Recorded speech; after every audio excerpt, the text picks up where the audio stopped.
Yes okay అండి మళ్ళీ మీ దగ్గరకు వస్తాను. ఎస్ పెద్దిరెడ్డి రవికిరణ్ గారు నమస్తే అండి. నమస్కారం అండి సునీత గారు. ఎస్ ఇప్పుడు రవికిరణ్ గారు చెప్పండి. ఇప్పుడు వార్ పూర్తిగా వన్ సైడ్ అయిపోయింది. ఇప్పుడు ఏదైతే కూటమి ప్రభుత్వం రేపు ఏర్పడబోతుందో కూడా ఇప్పుడు ఏదైతే మన ఇందాక మహేష్ గారు చెప్పినట్లుగా ప్రజలు చాలా డెస్పరేట్ గా వారంతా కూడా వన్ సైడ్ చేసేసి కూటమి ప్రభుత్వాన్ని గెలిపించారు. కాబట్టి ఈసారి కూటమి పైన చాలా అంటే చాలా బాధ్యతలు ఉన్నాయి. గతంతో పోలిస్తే కూడా మీకు చాలా బాధ్యతలు ఉన్నాయి. ఎందుకంటే చాలా అప్పులు కానివ్వండి, క్యాపిటల్స్ రాజధాని విషయం కానివ్వండి, ఫైనాన్షియల్ గా విషయం కానివ్వండి, చాలా విషయాలు కూడా మీ పైన చాలా బరువు బాధ్యతలు ఉన్నాయి. మరి ఇలాంటి టైంలో రేపు చంద్రబాబు నాయుడు ప్రమాణ స్వీకారం చేసిన తర్వాత తొలి సంతకం దేనిపైన చేయబోతున్నారు అనుకోవచ్చు? సునీత గారు, ముందుగా మీకు తోటి ప్యానలిస్టులకి ఐ న్యూస్ వీక్షకులందరికీ శుభ సాయంత్రం అండి. ఈరోజు ఆంధ్రప్రదేశ్ శాసనసభ పక్ష నేతగా, ముఖ్యమంత్రి అభ్యర్థిగా ఎన్డీఏ కూటమి తరపున చంద్రబాబు నాయుడు గారి పేరుని పవన్ కళ్యాణ్ గారు ప్రతిపాదించడం, దాన్ని కూటమి భావపక్షాలందరూ ఏకగ్రీవంగా ఆమోదించడం ఎంతో ఆనందదాయకం. ఈ సందర్భంగా చంద్రబాబు నాయుడు గారికి, కూటమి పార్టీలకి, నేతలకి, మరీ ముఖ్యంగా ఇంత పెద్ద మ్యాండేట్ ఇచ్చినటువంటి రాష్ట్ర ప్రజలకు అందరికీ అభినందనలు, శుభాకాంక్షలు, ధన్యవాదాలండి. ఎందుకంటే ప్రజలు ఒక పెద్ద మార్పు కోసం, ఇప్పుడు ఈరోజు జగన్మోహన్ రెడ్డి గారి ప్రభుత్వం చేసింది అసలు ఏమీ చేయకూడదో అవన్నీ చేసేసారు. సో మన ప్రభుత్వం, ఎన్డీఏ ప్రభుత్వం ఏదైతే రేపటి నుంచి ఏర్పడిపోతుందో, మన ముందున్నది జగన్మోహన్ రెడ్డి గారి ప్రభుత్వం చేయకూడదు, అటువంటి రిపీట్ చేయకూడదు. ప్రజలు ఒక పెద్ద మార్పు, సుపరిపాలన కోరుకుంటున్నారు.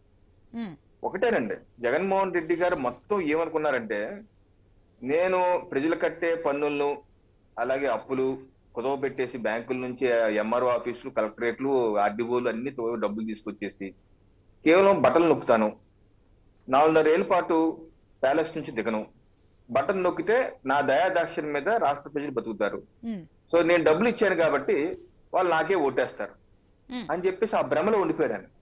ప్రజలు చాలా సుస్పష్టంగా చెప్పారు, మాకు మీ దయాదాక్షిణ్యాలతో పని లేదు, నువ్వు మంచి చేసావు అనుకుంటేనే ఓటేయమని చెప్తున్నావు, నువ్వు మాకు మంచి చేయలేదు, మీ దయాదాక్షిణ్యమే బతకలేదు. మేము 2019 ముందు బతికాం, 2024 తర్వాత బతుకుతాం, 2050 తర్వాత కూడా బతుకుతారు. కాకపోతే ఆత్మాభిమానంతో బతకాలి, అలాగే అభివృద్ధి కావాలి. ఈ రోజు నువ్వేదో డబ్బులు, ఈ ప్రభుత్వం ఏదో డబ్బులు ఇచ్చేసి నా దయాదాక్షిణ్యం మీద ఆధారపడుతున్నాడు అన్నట్టు ప్రతి 6 నెలలకు ఒకసారి ఇంటికి వచ్చి గడప గడపకి మన ప్రభుత్వం వైసీపీ అంటూ వాలంటీర్లు లేకపోతే ఎమ్మెల్యేనో లేకపోతే ఎవడోడు వచ్చి ఒక స్లిప్ ఇచ్చి నీకు 50,000 ఇచ్చాను, లక్ష ఇచ్చాను, 10,000 ఇచ్చాను, 20,000 ఇచ్చాను, ఏంటి ఎవడు సొమ్ము ఇచ్చారని అడిగారు ప్రజలు. ఇంటి ముందు ఉన్నటువంటి సౌకర్యాలు అయ్యి, రోడ్లు అయ్యి, కరెంటు బిల్లు ప్రతి నెల 1000 రూపాయలు దాటిపోతుంది. సామాన్య చిన్న చిన్న ఇంట్లో కరెంటు బిల్లు పెంచేసావు, చెత్త పన్ను పెంచేసావు, యూజర్ అపార్ట్మెంట్ యూజర్ ఛార్జెస్, కుళాయి పన్ను, ఇంటి పన్ను అయితే ప్రతి సంవత్సరం పెరిగిపోతుంది. RTC bus charges, petrol diesel అన్ని పెంచేసుకుంటా పోయి మద్యం రేట్లు 4 రేట్ల ఒక ఫెయిల్యూర్ విధానం. మద్యం రేట్లు అంట 4-5 రెట్లు పెంచేస్తే ఇంకా అది ముట్టుకోవడానికి భయపడతారు, ఎవరు అక్కడికి వెళ్ళడంటారు. మళ్ళీ అది ఒక చీప్ లిక్కరు. ఇటువంటి చెత్త పరిపాలన చేశారు. సో ప్రజలు మీ యొక్క సంక్షేమం మీద ఆధారపట్ల ఒక సందేశం ఇచ్చారు, కేవలం మీ సంక్షేమంగా మేము కోరుకోవట్లేదు, మాకు అభివృద్ధి కూడా కావాలి, సుపరిపాలన కావాలి. ఓకే అండి. ఎస్ రవికిరణ్ గారు, మీరు కొన్ని ఇంపార్టెంట్ పాయింట్స్ చెప్పారు, నేను అది లేవనెత్తుతాను. ఇప్పుడు మీరు ఇందాక అన్నారు, అయితే ఇప్పుడు నేను ఫస్ట్ అడిగిన క్వశ్చన్ కి మాత్రం మీ నుంచి ఆన్సర్ రాలేదు. చంద్రబాబు నాయుడు తొలి సంతకం ఇటు ఉచిత బస్సు పైన సంతకం చేస్తారంటూ కూడా అంటున్నారు. ఏంటి దీనికి సంబంధించిన డీటెయిల్స్? అదేనా నిజం? అంటే మనకైతే ఇంకా అఫీషియల్ గా ఏ కమ్యూనికేషన్ రాలేదు సునీత గారు. బయట మీడియాలో అయితే వస్తుంది, ఉచిత బస్సు అంటున్నారు, 2 ర్యాండేటింగ్ యాక్ట్ రద్దు చేస్తారంటున్నారు. సో చూద్దాం మరి ఏ రకంగా చేయబోతున్నారు అనేది రేపు చూద్దాం అండి సునీత గారు. ఇప్పుడు కాదండి, ఏదైతే సూపర్ 6 లో భాగంగా ఇటు తీసుకొచ్చారు, ప్రజలు కూడా ఆ సూపర్ 6 పైన నమ్మకం, ఇప్పుడు ఏదైతే తెలంగాణలో 6 గ్యారంటీలు సక్సెస్ అయ్యిందో ఆ రకంగా ఇటు ఏపీలో కూడా సూపర్ 6 అని కూటమి ప్రభుత్వం తీసుకొచ్చిన మేనిఫెస్టో దిశగా ఆ రకంగా అడుగులు వేస్తారా? ఫస్ట్ దేనిపైన ఉంటుంది అంటే ఇప్పుడు కూటమిలు ఉన్నారు కాబట్టి ఇప్పుడు ఏదైతే బీజేపీకి ఇంకా చాలా బాధ్యతలు ఉన్నాయని చెప్పొచ్చు. ఎందుకంటే గతంలో ఏపీలో అసలు బీజేపీ ప్రజలు అంతగా దాన్ని ఆదరించిన పరిస్థితులు కనిపించలేదు, పూర్తిగా అసలు పువ్వు గుర్తుని మర్చిపోయిన పరిస్థితులు కనిపించాయి ఏపీలో. అలాంటిది ఇప్పుడు ప్రజలు బీజేపీని కూడా నమ్ముతున్నారు, ఏదో మార్పు రాబోతుంది, ఏపీలో అప్పుల ఏపీ నుంచి అభివృద్ధిగా ఏపీ మారుతుంది అనుకుంటున్నారు కాబట్టి ఏ రకంగా ఈసారి ఫస్ట్ సంతకం దేనిపైన ఉంటుంది అనుకోవచ్చు? ఇప్పుడు సునీత గారు, ఇప్పుడు మేము పువ్వు గుర్తు మర్చిపోవటం అది కరెక్ట్ కాదండి. ఎందుకంటే మేము ఒంటరిగానే 98 వెళ్ళినప్పుడు కూడా మా పువ్వు గుర్తు ఇండివిజువల్ వెళ్ళింది, గెలిపించారు కూడా. అలాగే 2014లో కూడా మేము కూటమిగానే పవన్ కళ్యాణ్ గారు, మేము టీడీపీ ముగ్గురు కలిసే వెళ్ళాం. ఆ రోజు పవన్ కళ్యాణ్ గారు పోటీ చేయకుండా పెద్ద మనసులో వారు సహకారం కూడా అందించారు, మా ముగ్గురికి మ్యాండేట్ ఇచ్చారు. ఆ తర్వాత 2018లో ఇందాక రామ్మోహన్ గారు చెప్పినట్టు ఆ ఒక కారణం చేత వాళ్ళు ట్రాప్ లో పడిపోయి బయటకు వెళ్ళారు. అలాగే 2019లో ఫలితాలు మనం చూసాం.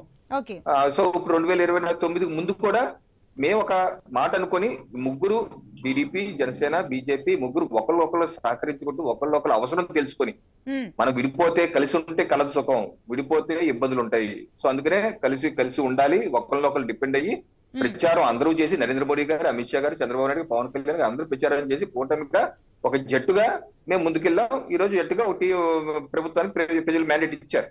సో మాకైతే గురుతర బాధ్యత ఉంది. మేము గతంలో కూడా గత 10 ఏళ్ళుగా కేంద్ర ప్రభుత్వం అన్ని రకాలుగా సహకరిస్తూ ఉన్నారు. అయితే గత 5 సంవత్సరాలుగా ఇచ్చిన సహకారాన్ని కూడా రాష్ట్ర జగన్మోహన్ రెడ్డి గారి ప్రభుత్వం సద్వినియోగం చేసుకోకుండా మొత్తం నిధులను డైవర్ట్ చేసి వివిధ కేంద్ర ప్రభుత్వ ప్రాజెక్టులు, ఇళ్ల నిర్మాణం కావచ్చు, జల్ జీవన్ ఇంటింటి కుళాయి కావచ్చు, ఇటువంటి అనేకమైనటువంటి పాడు చేశారు. సో అలాగే మేజర్ ప్రాజెక్ట్స్ పోలవరాన్ని కూడా నిర్లక్ష్యం చేశారు, అమరావతిని నిర్లక్ష్యం చేశారు. సో ఇటువంటి అలాగే వివిధ మ్యానుఫ్యాక్చరింగ్ యూనిట్స్ కూడా నిర్లక్ష్యం చేశారు. సో మేము ఏదైతే 2014 నుంచి 19 వరకు ప్రారంభించామో రాష్ట్రంలో, అవన్నీ ఈ రోజు కొంతవరకు వచ్చాయి. ఇంకొన్ని చేయవలసిన అవసరం ఉంది. అన్ని కలిసికట్టు చేసుకుంటూ ప్రధానంగా రాష్ట్రానికి అప్పులు తగ్గించుకోవాలి, ఆదాయాలు పెంచుకోవాలి. ఎందుకంటే అప్పులు ఎంత ఉందో తెలవట్లేదు. సో అది రేపు మాపు ఎప్పుడన్నా కోట్లు అన్నారు. ఇది తప్పనిసరిగా మనం ఒకటి, ఇటీవల నారా లోకేష్ గారు కూడా స్పష్టంగా చెప్పారు ఏంటంటే పోర్ట్ లెడ్ అభివృద్ధి, పోర్ట్ ఆధారిత అభివృద్ధి. మాకు సుదీర్ఘ 1000 కిలోమీటర్ల తీర ప్రాంతం ఉంది కాబట్టి వివిధ పోర్టుల నిర్మాణాలు జగన్మోహన్ రెడ్డి గారు శంకుస్థాపన చేసి ఏదో అరాకొర మొదలు పెట్టారు, మిగతాది టేకాఫ్ అవ్వలేదు.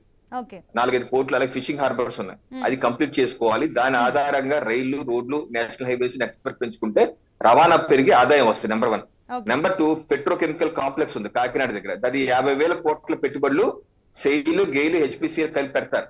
అయితే దానికి కావాల్సిన ఇబ్బంది ఏంటంటే రాష్ట్ర ప్రభుత్వం సంవత్సరానికి 500 కోట్లు చొప్పున 10 ఏళ్ల పాటు 5,000 కోట్లు ఇవ్వాలి. అది 2017-18 నుంచి రాష్ట్ర ప్రభుత్వాలు పెండింగ్ పెట్టేసి కూర్చున్నాయి. అది కనుక అయితే 50,000 ఉద్యోగాలు వస్తాయి, ఆంధ్రప్రదేశ్ ప్రాంతానికి 50,000 ఉద్యోగాలు వస్తాయి. సో ఇంత పెద్ద ప్రాజెక్ట్ లో ఇటువంటి టేకప్ చేసుకోవాలి. అలాగే 3, మ్యానుఫ్యాక్చరింగ్ సెక్టార్స్ తీసుకురావాలి. వివిధ మ్యానుఫ్యాక్చరింగ్ సెక్టార్స్, అది హార్డ్వేర్ కావచ్చు, లేకపోతే కొత్త ఆటోమొబైల్ కావచ్చు, లేకపోతే వివిధ మ్యానుఫ్యాక్చరింగ్ సెక్టార్స్ తీసుకొచ్చి ఇక్కడ సంపద పెరిగే విధంగా, ఉద్యోగాలు కలిపే విధంగా చేయాలి. సో అలాగే మనకున్నటువంటి పోలవరాన్ని కంప్లీట్ చేసుకోవాలి, 2-3 ఏళ్ళలో కంప్లీట్ చేసుకోవాలి. అలా అమరావతికి ఒక షేప్ తీసుకురావాలి. అలాగే ఈ రోజు చంద్రబాబు నాయుడు గారికి చెప్పారు, విశాఖకు చాలా ఇంపార్టెన్స్ ఇస్తున్నామని చెప్పి, విశాఖ పరిశ్రమ వచ్చేలా చేయాలి. సో ఇది ఆదాయం పెంచుకునేది సునీత గారు. ఇవ్వాలనుకుంటే రేపు ఆదాయం వచ్చేసి ఎల్లుండి మన ఖజానా పడిపోదండి. కొన్ని దీర్ఘకాలిక ప్రణాళికలు ఉండాలి, కొన్ని స్వల్పకాలిక ప్రణాళికలు ఉండాలి. దీర్ఘకాలిక ప్రణాళిక అంటే ఇందాక నేను చెప్పిన పెద్ద పెద్ద ప్రాజెక్ట్స్ ఈ రోజు అనుకుంటే 2 ఏళ్లకు మెటీరియల్ అవుతుంది, 3 ఏళ్ళు 4 ఏడుకి కానీ దాని రెవెన్యూ వచ్చి 5 ఏడుకి కానీ ఒక గార్డెన్ పడదు. అలాగే స్వల్పకాలిక ప్రణాళికలు ఉంటాయి. సో ఐటీ పరిశ్రమలు తీసుకురావడం, ఎంఎస్ఎంఈని ప్రోత్సహించడం, ఇవన్నీ ప్రణాళికాబద్ధంగా చేసుకోవాలి. సో ఒక విజన్ తో, ఒక ప్లాన్ తో సిస్టమేటిక్ గా 5 ఏళ్ల పాటు చేసుకుంటే 5 ఏళ్ళు కూడా సరిపోదు రాష్ట్రానికి సెట్ చేయడానికి. కొన్ని 5 ఏళ్లలో కొన్ని మనం చేయగలిగినవి ఉంటాయి, చేయలేని ఉంటాయి. సునీత గారు, చేయలేని ప్రజలకి ఓపెన్ గా చెప్పి, అయ్యా మేము నిజాయితీగా ఉన్నాం, అవినీతి రహితంగా పరిపాలన అందించాం, ఇదిగో మేము ఇది చేశాము, మేము ఇంతవరకు అభివృద్ధి చేశాం, సో మాకు ఇంకో అవకాశం ఇవ్వండి ఈ జట్టుకి అంటే తప్పనిసరిగా ఎన్డీఏ కోర్టుకు మళ్ళీ అవకాశం ఇస్తారు, చేస్తారు. అంతేగాని మేమేదో